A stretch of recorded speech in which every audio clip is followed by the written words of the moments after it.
Mon mari est rentré de son déplacement professionnel et coupait les cheveux de notre fille de 8 ans comme d'habitude.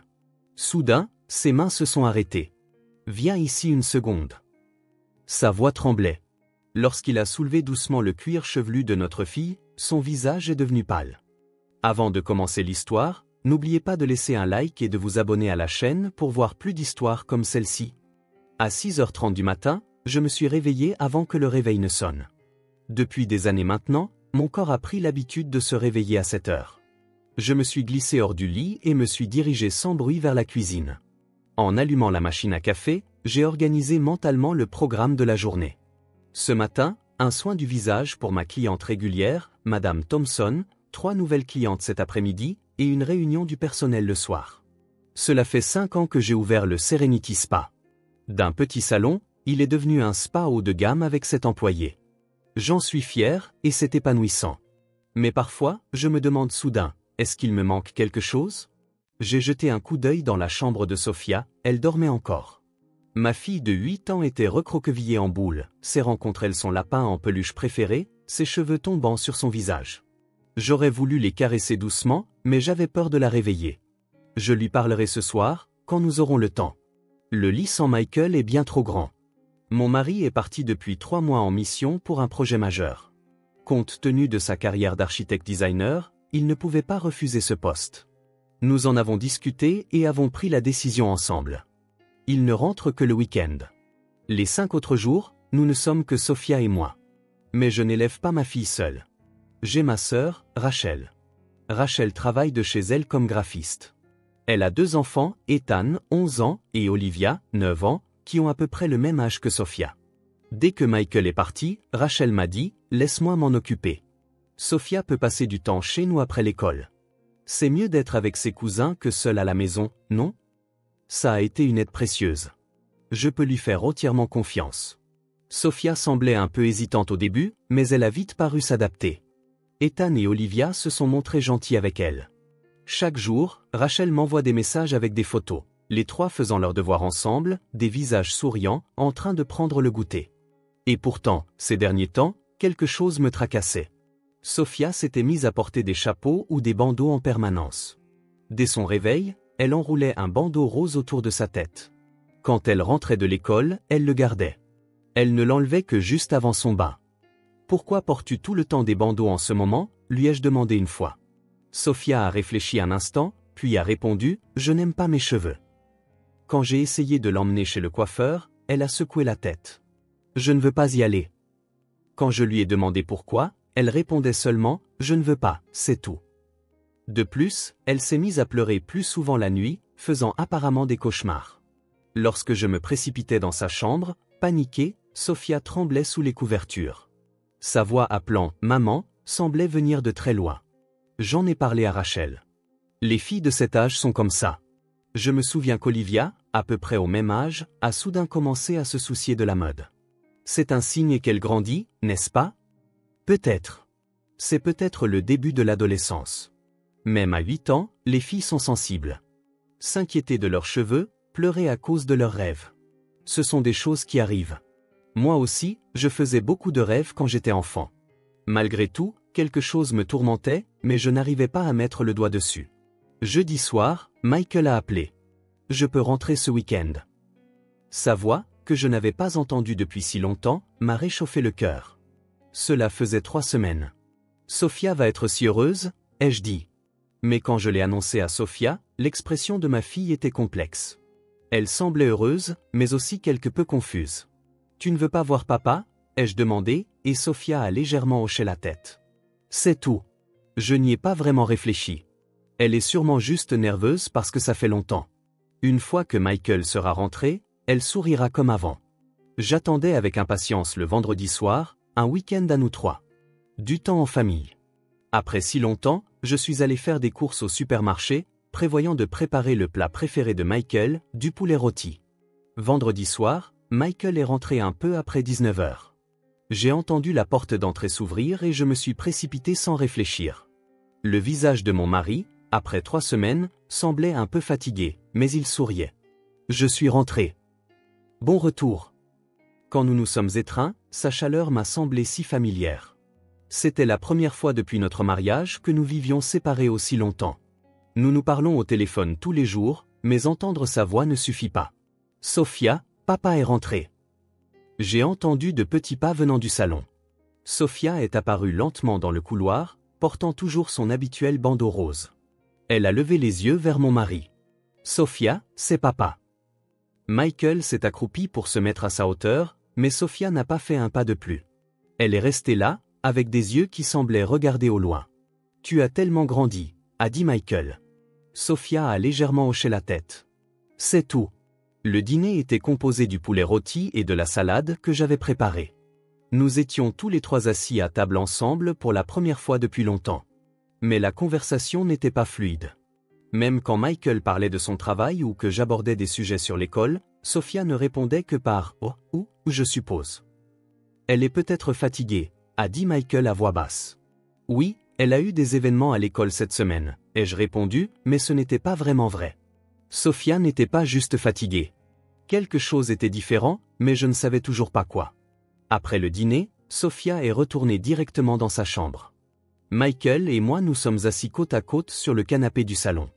Elle n'est pas elle-même, a dit mon mari. Elle agit un peu bizarrement ces derniers temps. Elle pleure la nuit et elle n'arrête pas de porter ce bandeau. L'adolescence. C'est ce que Rachel a dit aussi. Les filles de cet âge sont sensibles. Michael a hoché la tête, mais son visage semblait peu convaincu. Samedi matin, j'ai été réveillé par un appel du salon. Une de mes employées était tombée malade subitement, et je devais absolument venir. Une cliente importante avait rendez-vous. Je suis désolé, je dois y aller jusqu'à cet après-midi. Michael a dit que ce n'était pas grave. Je vais passer un peu de temps seul avec Sophia, pour changer. À la table du petit déjeuner, Michael a regardé les cheveux de Sophia et a dit « Sophia, tes cheveux ont poussé. Tu veux que papa te les coupe ?» Pendant un instant, le visage de Sophia s'est crispé, mais l'expression a rapidement disparu, et elle a légèrement hoché la tête. Michael avait toujours eu l'habitude de couper les cheveux de Sophia. Sa touche délicate d'architecte-designer convenait aussi à la coiffure. Sophia adorait que papa lui coupe les cheveux, avant. Quoi qu'il en soit, d'accord, alors je te la confie. Je serai de retour en début de soirée. En me préparant à partir, j'ai dit nonchalamment, elle avait l'habitude d'attendre avec impatience les coupes de papa, mais ces derniers temps, elle semble réticente. Sophia n'a pas répondu. Elle a juste touché son bandeau. Le travail au salon a pris plus de temps que prévu. La cliente a demandé des soins supplémentaires, et j'ai pris 1 heure de retard. En rentrant en voiture, pressé, je me sentais agité pour une raison inconnue. Il y avait une petite anxiété au fond de ma poitrine, mais je n'aurais jamais pensé qu'elle deviendrait réalité. Je suis rentré un peu après 15 heures.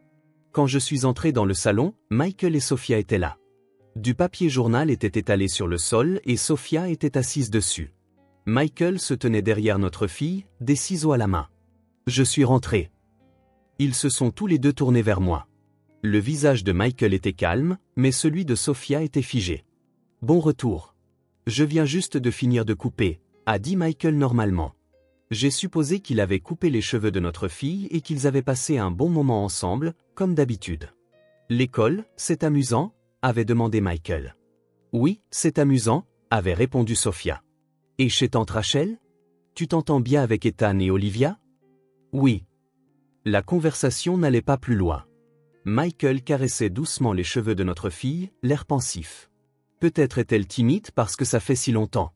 J'essayais de penser ainsi, mais les mains de Michael se sont soudainement arrêtées. Attends. La voix de mon mari a changé. Une voix comme s'il avait découvert quelque chose, confuse. Ici, tes cheveux sont clairsemés. Je me suis approché. Michael écartait doucement les cheveux de Sophia. Je pouvais voir son cuir chevelu. Il y avait quelque chose comme une petite cicatrice ancienne. Sophia, tu es tombée récemment? Sophia n'a pas répondu. Elle a juste dit d'une petite voix, je ne me souviens pas. Michael a commencé à vérifier d'autres parties, soulevant les cheveux, examinant attentivement le cuir chevelu avec le regard d'un architecte à qui aucun détail n'échappe. Emily, viens voir ça. J'ai regardé aussi. Effectivement, il y avait des zones clairsemées sur son cuir chevelu. Mais les enfants sont actifs. Ils se cognent la tête en jouant. Peut-être s'est-elle blessée en jouant. Même en disant cela, quelque chose s'est noué dans ma poitrine. En tant que professionnel de la beauté, Je regarde des cheveux et des cuirs chevelus tous les jours. Ce n'était pas une blessure normale, mais je ne voulais toujours pas le réaliser. Ce n'est rien. Tu es juste tombée, n'est-ce pas, Sophia? Ma fille a hoché la tête. Mais ses yeux ne me regardaient pas. Elle fixait un point vide, au loin. Michael a continué, s'apprêtant à couper les cheveux à l'arrière de la tête de notre fille. Alors qu'il allait y plonger les ciseaux, il a de nouveau doucement écarté les cheveux, et sa main s'est complètement immobilisée. Un long silence s'est installé. Michael ne bougeait pas. Tenant toujours les ciseaux, il fixait la tête de notre fille. Michael. Mon mari n'a pas répondu.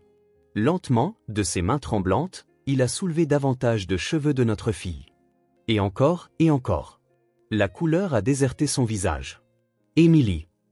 La voix de mon mari tremblait. Viens ici une minute. Au ton de sa voix, j'ai compris. C'était grave.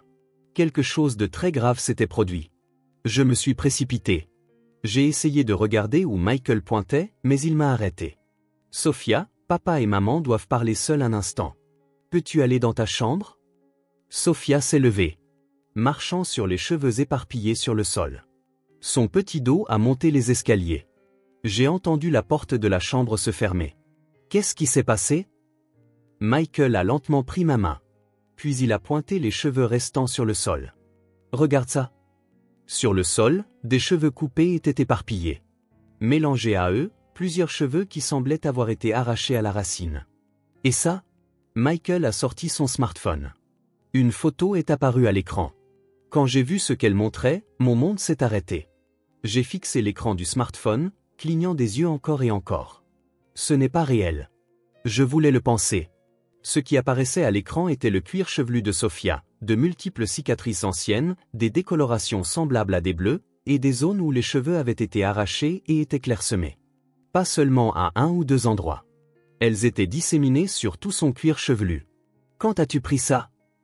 À l'instant. Je l'ai remarqué en lui coupant les cheveux. La voix de Michael était basse et contrôlée, mais tremblante. Je n'avais jamais entendu mon mari, toujours si calme en tant qu'architecte, avoir une voix pareille. Ce n'est pas du niveau d'une chute ou d'un simple choc. Ma main tremblait.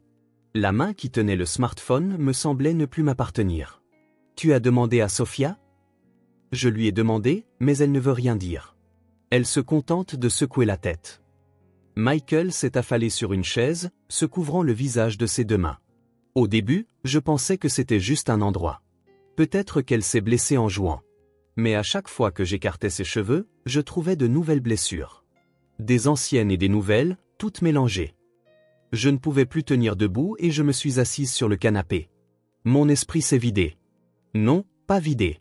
Tant de pensées se sont bousculées en même temps que je ne pouvais plus penser du tout. Est-ce qu'elle est harcelée à l'école? Si c'était à l'école, les professeurs le remarqueraient. Et puis, a poursuivi Michael, c'est répété, encore et encore, délibérément, en évitant les mêmes endroits, en choisissant des zones que les cheveux cacheraient. En tant que professionnel de la beauté, je comprenais ce que cela signifiait. Ce n'était pas un accident, pas le fruit du hasard. Quelqu'un avait intentionnellement choisi des endroits cachés par les cheveux pour blesser ma fille. La maison de Rachel. Les mots sont sortis de ma bouche. La maison de Rachel est l'endroit où Sophia passe le plus de temps. Michael m'a regardé. Le même soupçon se reflétait dans ses yeux. Mais Rachel est ta sœur. Sa propre nièce? Je ne sais pas, mais nous devons demander à Sophia.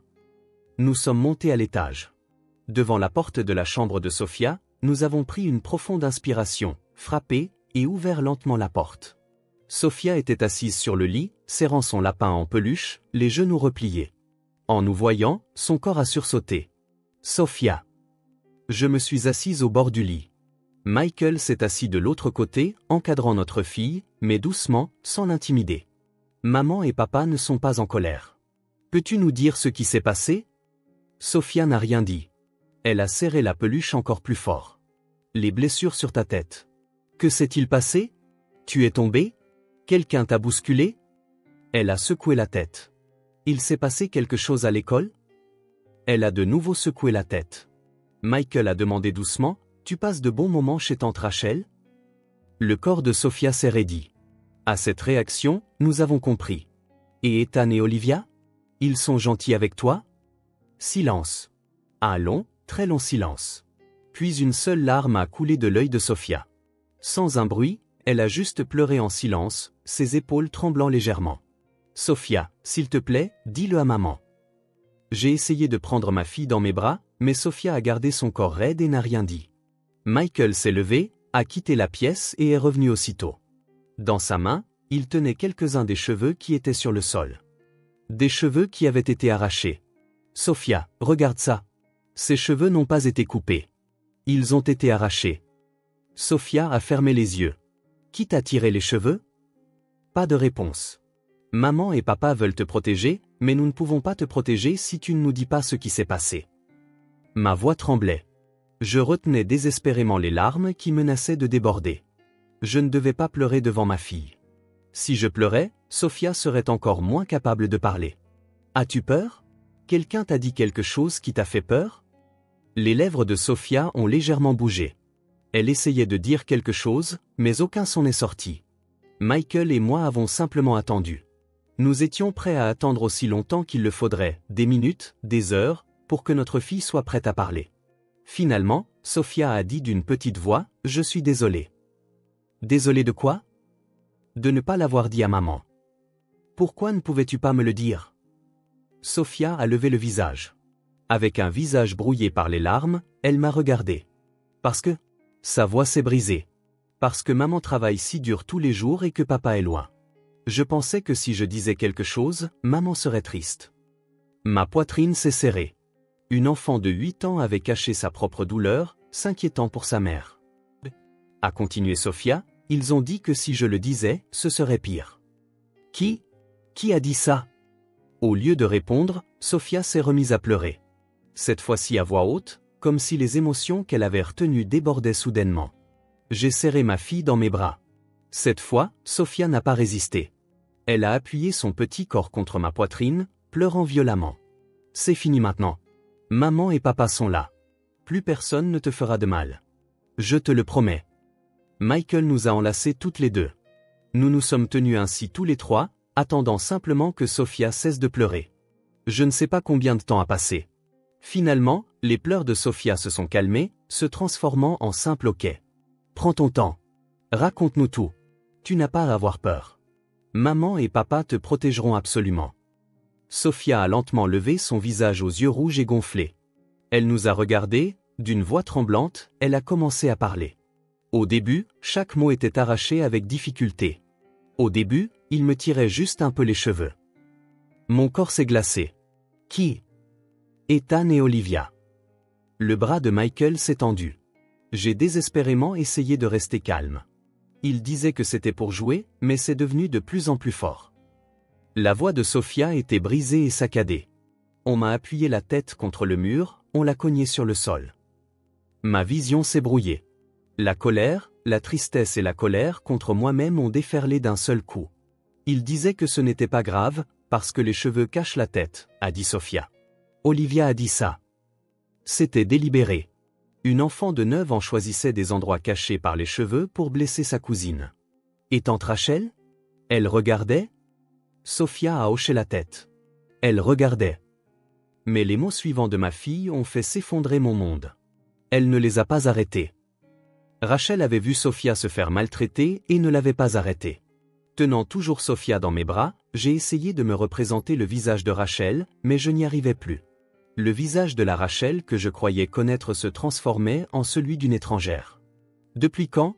a demandé Michael doucement, sur le ton d'un architecte qui rassemble des faits, réprimant ses émotions, restant calme, mais ses poings serrés tremblaient. « Depuis que papa est parti. Au début, je pensais vraiment que c'était juste un jeu, » a continué Sophia.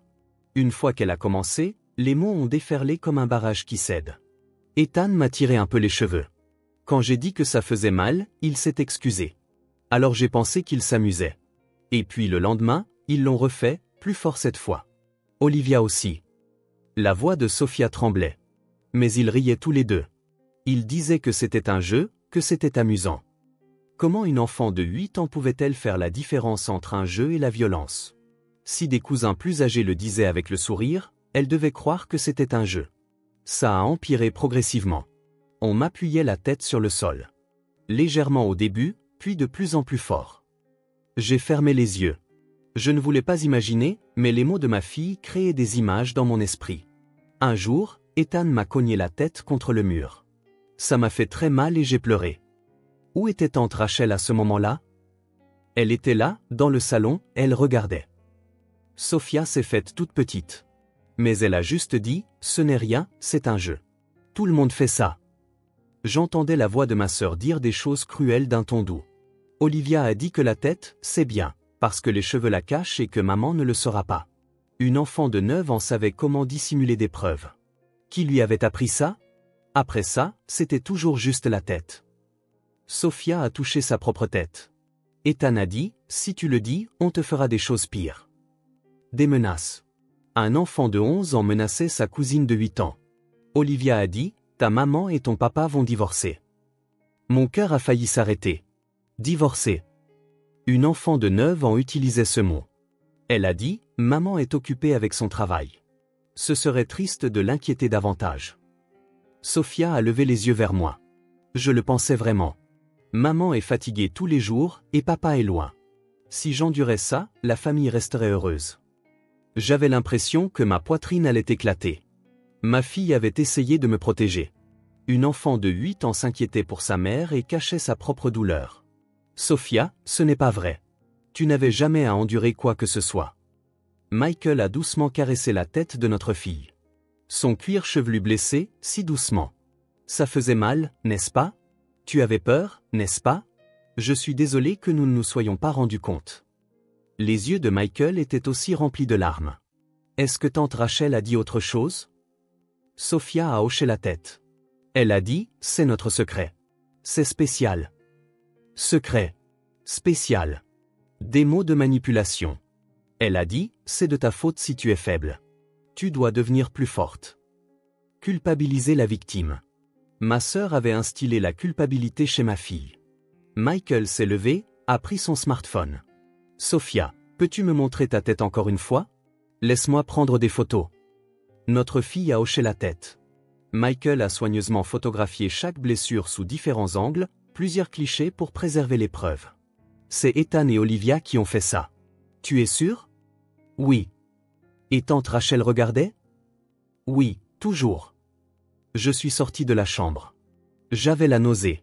J'ai posé ma main sur le mur du couloir et j'ai pris de profondes inspirations. Je ne pouvais pas le croire. Je ne voulais pas le croire. Mais ma fille ne mentait pas. Michael est sorti. Emily, on va chez Rachel tout de suite. Je viens aussi. Et Sophia? On va la laisser chez Madame Miller, notre voisine. Notre voisine était une femme de confiance. Quand je lui ai rapidement expliqué la situation, elle a accepté sans hésiter. Dans la voiture, nous n'avons pas parlé. Michael tenait le volant en silence et je regardais par la fenêtre. 15 minutes de voiture jusqu'à la maison de ma sœur. Nous sommes arrivés. La maison individuelle habituelle et familière. J'ai sonné. La porte s'est ouverte. Ma sœur se tenait là, souriante. Ma sœur, qu'est-ce qui se passe? En voyant ce sourire, j'ai été certaine que cette personne n'était pas la sœur que je connaissais. Nous devons parler. De quoi? Entrez. Nous sommes entrés dans le salon. Ethan et Olivia étaient là aussi. En nous voyant, leurs visages se sont crispés un instant. Michael a sorti son smartphone, a montré à Rachel les photos du cuir chevelu de Sophia. Tu reconnais ça? Le visage de Rachel s'est tordu un instant. Mais il a rapidement pris une expression de surprise. Hein? Qu'est-ce que c'est? Qu'est-il arrivé à Sophia? Ne fais pas l'innocente. Sophia nous a tout dit. Ma voix était basse et froide. Tes enfants ont maltraité Sophia. Et tu regardais faire. Abus? C'est une telle exagération. Ce ne sont que des jeux d'enfants, non? Rachel a secoué la tête. Il s'amusait juste un peu. Sophia ne fait-elle pas qu'en rajouter? Michael a fait un pas en avant. Un jeu. Avez-vous vu le cuir chevelu de votre nièce? De multiples blessures, des bleus, des traces de cheveux arrachés. C'est un jeu, ça? Mais mes enfants n'ont rien fait de mal, a élevé la voix Rachel. D'ailleurs, tu étais occupée, alors je m'occupais d'elle pour toi, non? Et c'est comme ça que tu me parles? C'est de la maltraitance, a dit Michael calmement. Nous allons signaler cela au service de protection de l'enfance et à la police. L'expression de Rachel est passée de la surprise à la peur, puis à la colère. La police? Tu plaisantes, j'espère? Pour une petite dispute d'enfant? Pas une dispute. De la maltraitance systématique. Si tu fais ça, la voix de Rachel s'est transformée en cri, tu vas gâcher la vie de mes enfants. Et la vie de Sophia, ai-je dit. Et les cicatrices émotionnelles de ma fille? Tu étais ma sœur. Pourquoi? Rachel a soudain couru dans la cuisine, cherchant quelque chose. Le bruit des tiroirs qui s'ouvrent, et elle est revenue en tenant un couteau. Tu as toujours été? Les yeux de Rachel avaient un air de folie. Toujours parfaite. Toujours heureuse. Et moi? J'ai toujours été la seconde. La main qui serrait le couteau tremblait. Une famille heureuse. Rien que de vous voir, ça me rendait malade. Alors, juste un peu? A hurlé Rachel, je l'ai juste utilisé pour que mes enfants se défoulent. Et elle a lancé le couteau sur Michael. Michael a esquivé d'instinct. Le couteau s'est planté dans le mur, frémissant. Rachel s'est effondrée, s'est assise par terre et s'est mise à pleurer. Je voulais être aimée, moi aussi. Je ne pouvais rien dire. Michael a immédiatement appelé la police. Rachel a été arrêtée sur le champ pour agression pour avoir lancé le couteau. Je ne pouvais que regarder ma sœur être emmenée dans la voiture de patrouille. Les services de protection de l'enfance sont arrivés aussi. Ethan et Olivia ont également été interrogés. Ils ont nié au début, mais face aux photos des blessures de Sophia, au diagnostic du médecin et aux témoignages enregistrés, ils ont avoué. Un conseiller est intervenu, et il est devenu clair que les enfants étaient aussi victimes de l'éducation déformée de leur mère. Au procès, la jalousie de longue date de Rachel a été révélée. Depuis l'enfance, seule sa sœur était louée, et elle se sentait invisible. Elle détestait ma réussite, ma famille heureuse, tout. Le jury n'a montré aucune sympathie. Une peine de 2 ans de prison avec sursis a été prononcée.